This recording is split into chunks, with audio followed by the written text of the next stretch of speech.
Para falar sobre clima, vamos falar sobre as definições primeiramente. Quando eu falo assim, o tempo está quente, eu estou falando sobre o agora. Tempo é uma característica do agora.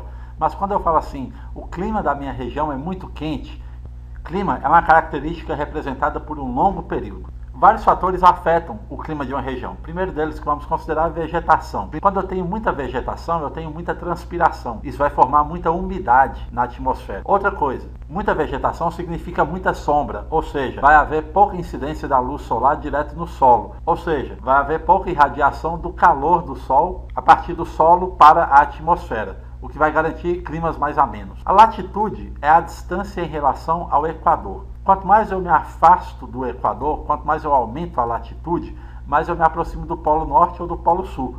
Ou seja, se eu aumentar a latitude, diminui a temperatura. Continentalidade. Onde eu tenho grandes áreas continentais, eu sei que vai aquecer rápido e vai resfriar rápido também.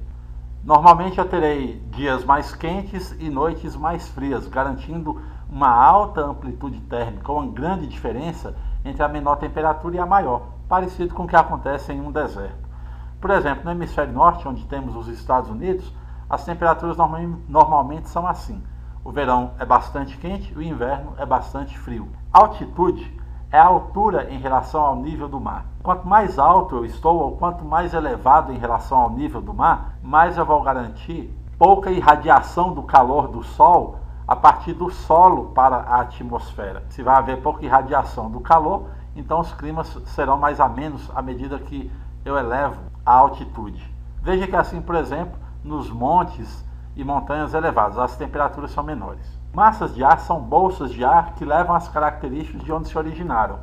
Se essa bolsa de ar se origina, por exemplo, em um oceano, ela é úmida. Se ela se origina em um continente, ela é seca. Se ela se origina próximo aos polos e regiões temperadas, ela é fria. Se ela se origina próximo ao Equador e em regiões tropicais, ela é quente. Por exemplo, a massa polar atlântica. Polar, fria. Atlântica, úmida.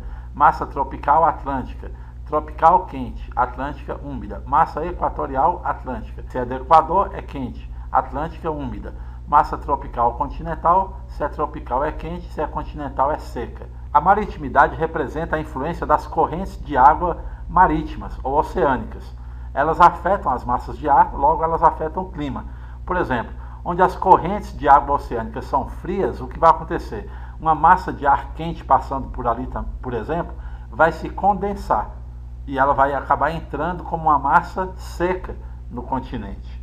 Onde tem correntes de água oceânicas quentes, essas águas oceânicas vão evaporar formando massas de ar quente e úmidas, garantindo calor e umidade quando entrarem no continente.